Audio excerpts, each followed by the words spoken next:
Think of a leader who you admire and respect and want to emulate. Most people assume that a successful leader is somebody who is running a big company or making a lot of money. But what if this leader is treating employees poorly? What if this leader is negatively impacting the environment or local communities? What if this employee is taking credit for other people's work or engaging in some kind of shady business practices? Would you still consider this person to be a great leader? I would hope not. When I interviewed the CEO of Audi, Abraham Schot, for my book, The Future Leader, here's what he told me about leadership. Foremost, leadership is about caring for people and not just for the numbers. I wish more people believe that today, don't you? The truth is that leaders don't just impact the lives of employees at work, but also outside of work as well. If you get recognized for something that you did at work, not only are you going to feel great while you're at the office, but that feeling is going to carry with you when you get home, when you talk to your friends, your kids, your significant other. You're going to be beaming likely for days to come. Similarly, if a leader berates you or takes credit for your work or puts you down in front of your coworkers or peers, you're not just going to feel bad while you're at the office. You're going to carry that feeling of unhappiness, of feeling bad home with you. Leaders don't just shape an organization. Leaders create jobs, they fight for social causes and nonprofits. Leaders shape culture and society. They literally shape the very world that we are all a part of. Bad leaders make you feel drained and uninspired. When you work for a bad leader, you show up to work each day simply for a paycheck.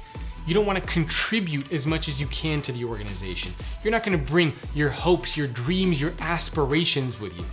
I used to work for an organization like this many years ago, and I vividly remember when my alarm clock would go off at 6:30 every morning, I would get that pit in my stomach, that uncomfortable feeling knowing that I would need to show up to the office and face these terrible leaders that I worked with.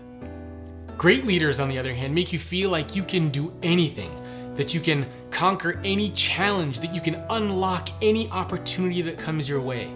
When you work for a great leader, you bring your entire self with you to the organization. Your hopes, your dreams, your aspirations, your ideas. You feel like you are unstoppable. Over the next 10 years, we're going to have between 88 million and 440 million leaders around the world. If we take this number somewhere in the middle, we're looking at around 264 million leaders on planet Earth. These are people who are responsible for society, for culture, for values. As I mentioned, they are responsible for the world that we live in.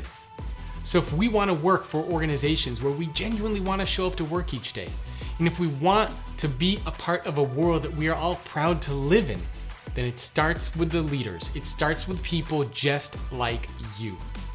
Leaders can make or break your organization, and they can make or break the people who work there. The question I want you to ask yourself is, what kind of a leader do you want to become, and what are you going to do to become that kind of a leader? Don't leave this to chance.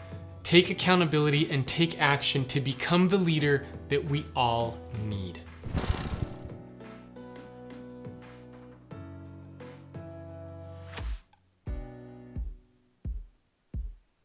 Thanks for watching. If you want more content just like this, then please remember to subscribe to the YouTube channel. And if you want to know what it takes to be a future-ready leader based on interviews that I personally did with 140 of the world's top CEOs, then make sure to go to futureleadercourse.com.